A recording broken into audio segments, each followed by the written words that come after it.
Hello my dear students, welcome to Taran sir class. आज आपके लिए लेकर आया हूँ क्लास 9th की मूवमेंट बुक से chapter number 7 the last leaf by O Henry. और इस वीडियो में मैं डिस्कस करने वाला हूँ आपके साथ सिर्फ और सिर्फ मल्टीपल चॉइस क्वेश्चंस, और ये पार्ट 1 है जैसे कि आप देख सकते हैं। तो इसका मतलब है कि इस चैप्टर में भी बहुत सारे क्वेश्चंस होंगे और एक पार्ट में जो है पॉसिबल नहीं थे, तो इसका पार्ट 2 भी आपको दिया जाएगा। तो look at the very first question here. और ये भी कहूँगा कि अगर अभी तक आपने जो है मेरी चैनल की प्लेलिस्ट को विजिट नहीं किया तो ज़रूर कीजिएगा। वहाँ पर आपको क्लास 9th की एसएसटी का भी मटेरियल मिल जाएगा, इंक्लूडिंग इंग्लिश तो है ही है। फर्स्ट क्वेश्चन है, who were Sue and Johnsy. तो ऑप्शंस आपके सामने हैं, प्लेयर्स और बेंगल मेकर्स और स्विमर्स और यंग आर्टिस्ट। तो 4 ऑप्शंस आपके सामने हैं और करेक्ट आंसर आपको देना है। अगर हम बात करें स्यू एंड जॉन्सी तो वो कौन थी? वो थी ऑप्शन डी जो है, यंग आर्टिस्ट थी। Option D is the right answer. अब चलते हैं क्वेश्चन नंबर 2 के लिए। वेयर डिड दे लिव, कहाँ पर वो रहती थी? तो ऑप्शन आपके सामने है, in a flat on the 3rd storey of an old house, या फिर एक ऐसा फ्लैट जिसकी 2nd स्टोरी पर वो रहती थी, और या फिर एक ऐसा जो फ्लैट हम कह सकते हैं जो कि 3rd स्टोरी पे था, लेकिन वो घर कैसा था? नया घर था। तो ऑप्शंस आपके सामने हैं 3, बट राइट आंसर आपको देना है यहाँ पर। तो बच्चों हम कहेंगे वो रहती थी एक ऐसे फ्लैट पे जो कि 3rd स्टोरी पे था और वो ओल्ड हाउस था। Option A is the right answer. अब चलते हैं क्वेश्चन नंबर 3 के लिए। In which month did Johnsy fall seriously ill, किस मंथ में जो है जॉन्सी बहुत ज़्यादा सीरियस वे से बीमार हो जाती है? तो ऑप्शन आपके सामने है, अक्टूबर में, नवंबर में, दिसंबर में, या फिर जनवरी में।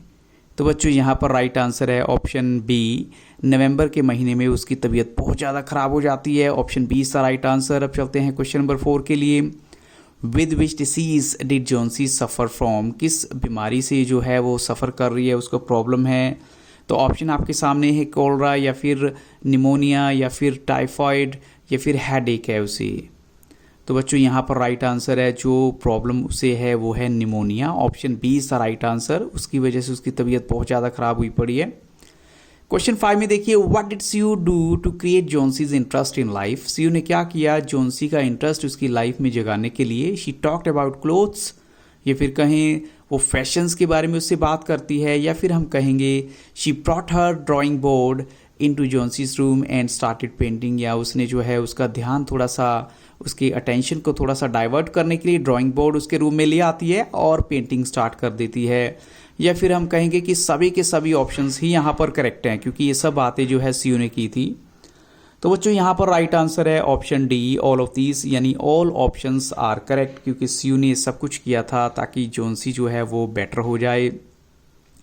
क्वेश्चन 6 देखिए, what did Sue do to take Johnsy's mind off her illness. उसका माइंड जो है उसको बीमारी से हटाने के लिए ऐसा क्या किया सीयू ने? तो ऑप्शन आपके सामने ही, शी डांस्ड वाइल वर्किंग, यानी काम करते करते डांस करती रहती थी, या फिर विसल्ट करती थी काम करते करते, या फिर लाफ्ड यानी हंसती रहती थी काम करते करते, या फिर she talked with Johnsy while working, या फिर जॉन्सी के साथ बातें करती रहती थी वो। तो बच्चों अकॉर्डिंग टू टेक्स्ट हमें आंसर देना है। यहाँ पर राइट आंसर है option B, she whistled while working, ताकि जॉन्सी का जो माइंड है उसकी बीमारी से थोड़ा सा ध्यान उसका हट जाए।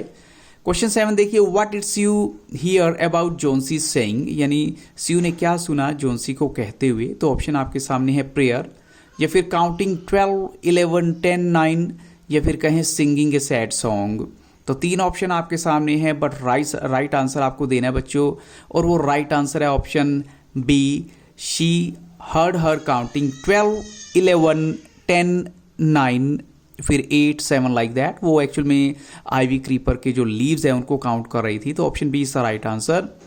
अब चलते हैं question number 8। She saw dash creeper climbing half way up the brick wall opposite their window. अब इस ब्लैंक को फिल करना है, वो क्रीपर कौन सी थी? तो ऑप्शन आपके सामने हैं, एक वेरी बिग, या फिर कहीं अ वेरी ब्यूटीफुल, या फिर कहीं एन ओल्ड, या फिर कहीं अ वेरी स्मॉल क्रीपर। तो 4 ऑप्शंस आपके सामने हैं बच्चों।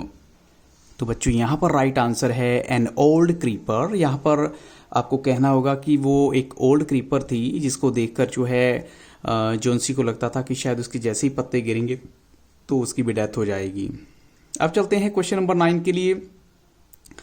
She saw an old creeper climbing half way up the dash wall opposite window. अब वो वॉल कैसी थी? तो ऑप्शन आपके सामने है, wooden wall, brick wall, concrete wall, तो यहाँ पर अकॉर्डिंग टू टेक्स्ट हम बोलेंगे कि वो एक ब्रिक वॉल थी। Option B is the right answer यहाँ पर।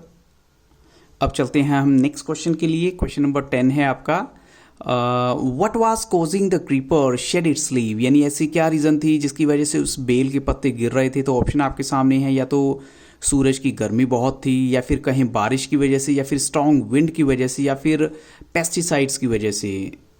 तो बच्चों अगर हम ये मान के चले, यहाँ पर राइट आंसर हमें देना होगा स्ट्रॉन्ग विंड आउटसाइड, यानी तेज हवा चल रही थी जिसकी वजह से उस क्रीपर के जो है पत्ते गिर रहे थे, हम कहेंगे। तो option C is the right answer. अब चलते हैं क्वेश्चन नंबर 11 के लिए। According to Johnsy, when did she notice that there were hundreds of leaves on the creeper, यानी जोन्सी के अकॉर्डिंग अगर माने तो उसने कब नोटिस किया था। हम कहें कि अगर जोन्सी ने नोटिस किया था, या ये कहें कि when did Johnsy notice that there were hundreds of leaves on the creeper.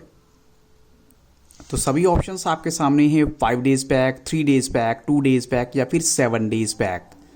तो बच्चों यहाँ पर राइट आंसर क्या है? ऑफ कोर्स यहाँ राइट आंसर है ऑप्शन बी। जोन्सी ने नोटिस किया था 3 दिन पहले कि यहाँ पर हंड्रेड्स ऑफ लीव्स थे, लेकिन अब बहुत कम रह गए हैं। इसका मतलब जैसे जैसे लीव्स कम होते जाएंगे तो उसकी भी जो डेथ है वो हो जाएगी। तो option B is the right answer. अब चलते हैं क्वेश्चन नंबर 12 के लिए। At the time of talking 12, 11, 10, जब ऐसी बात हो रही थी तो how many leaves were left there, वहाँ कितने पत्ते उस टाइम बचे हुए थे। तो ऑप्शन आपके सामने है ओनली 2, ओनली 3, ओनली 4, या फिर ओनली 5। तो यहाँ पर राइट आंसर है only 5 leaves were left there. अब चलते हैं क्वेश्चन नंबर 13 के लिए। What was the reason given by Sue for falling off the leaves, अब स्यू ने क्या रीजन दिया कि किसकी वजह से पत्ते गिर रहे हैं। तो ऑप्शन आपके सामने है सूरज की गर्मी की वजह से, या फिर ऑटम सीजन की वजह से, या फिर स्ट्रॉन्ग विंड की वजह से, या फिर पेस्टिसाइड्स की वजह से। तो जो रीज़न स्यू ने जोन्सी को दिया उन पत्तों के गिरने का, उन लीव्स के गिरने का, वो था ऑटम सीजन। वो कहती है कि पतझड़ है, यानी जब पत्ते गिरते हैं तो ऑफकोर्स इसी वजह से क्या हो रहा है, उस आईवी क्रीपर के लीव्स जो हैं वो भी गिर रहे हैं। तो कोई स्पेसिफिक रीज़न नहीं था इसके पीछे ऐसा मानने का कि जैसे ही पत्ते गिरेंगे तो उसकी भी डेथ हो गई या हो जाएगी। अब क्वेश्चन नंबर 14 देखिए। फॉर हाउ डज जोन्सी से, हम थोड़ा सा क्वेश्चन को चेंज करते हैं। For how long does Johnsy say that, यानी कब से कह रही थी कि उसको पता है कि उसकी डेथ हो जाएगी। तो ऑप्शन आपके सामने हैं, for the last 2 days, for the last 3 days, for the last 4 days, या फिर फॉर द लास्ट 5 डेज। तो जोन्सी जो कह रही है कि मैं तो ऑलमोस्ट बोल ही चुकी हूँ कि मेरी जो है डेथ होने वाली है, और कब से बोल रही थी, फॉर द लास्ट 3 डेज, की 3 दिन पहले से ऐसा बोल रही थी कि मेरे साथ ऐसा कुछ होने वाला है। क्वेश्चन 15 देखिए। What did Sue bring for her to drink, यानी स्यू जो है उसके लिए क्या कुछ लेकर आती है ड्रिंक के लिए। तो ऑप्शन आपके सामने है कप ऑफ टी, या फिर कप ऑफ कॉफ़ी, और ए बाउल ऑफ सूप। तो 3 ऑप्शन आपके सामने है, और राइट आंसर यहाँ पर क्या है। तो यहाँ पर राइट आंसर है option C, a bowl of soup जो है वो लेकर आती है उसके लिए। अब चलते हैं क्वेश्चन नंबर 16 के लिए। For what does Sue want the daylight in the room, किसके लिए जो है स्यू चाहती है कि रूम में लाइट रहे थोड़ी सी, ताकि वो अपनी बुक को पढ़ सके, या अपनी पेंटिंग को फिनिश कर सके, या फिर एक कपड़े की जो है वो स्टिचिंग कर रही है, एक पीस ऑफ क्लॉथ है उसको स्टिच कर रही है, इसके लिए वो चाहती है, और ताकि रूम में थोड़ी लाइट रहे। तो क्या रीज़न है एग्जैक्ट यहाँ पर। तो जो स्यू जिसके लिए चाहती थी कि रूम में लाइट रहे वो है to finish her painting. Actually में उसको एक फिनिश करनी थी पेंटिंग अपनी, जिसकी वजह से वो चाहती है कि रूम में लाइट रहे। क्वेश्चन 17 देखिए। What did Sue want to paint, वो एक्चुअल में क्या पेंट करना चाहती थी या क्या कर रही थी। एक ओल्ड फार्मर, एक ओल्ड माइनर, एक ओल्ड सिंगर। तो 3 ऑप्शन फिर से हैं और राइट आंसर आपको देना है, और वो पेंट कर रही थी एक्चुअल में एक ओल्ड माइनर को। Option B is the right answer. अब चलते हैं क्वेश्चन नंबर 18 के लिए। whom does you want to call up as her model, यानी किसको जो है वो अपने मॉडल के तौर पे बुलाना चाहती है। तो ऑप्शन आपके सामने है बेहरमैन, या फिर एक ओल्ड माइनर, या फिर एक ओल्ड सिंगर को। तो बच्चों यहाँ राइट आंसर है वो बेहरमैन को, जो कि उनकी ही बिल्डिंग में सबसे नीचे वाले फ्लोर पे रहते थे, उनको बुलाना चाहती थी अपने मॉडल के लिए, ताकि उनको सामने रख के या उनको सामने बिठा के एक पेंटिंग कर सके वो। अब चलते हैं क्वेश्चन 19 के लिए। हु वाज बेहरमैन, ये क्वेश्चन आ ही जाते हैं हमारे सामने। एक ओल्ड माइनर है, या फिर एक ओल्ड सिंगर है, या फिर एक ओल्ड पेंटर है। तो बेहरमैन जो है वो एक पेंटर है। Option C is the right answer. अब चलते हैं क्वेश्चन नंबर 20 के लिए।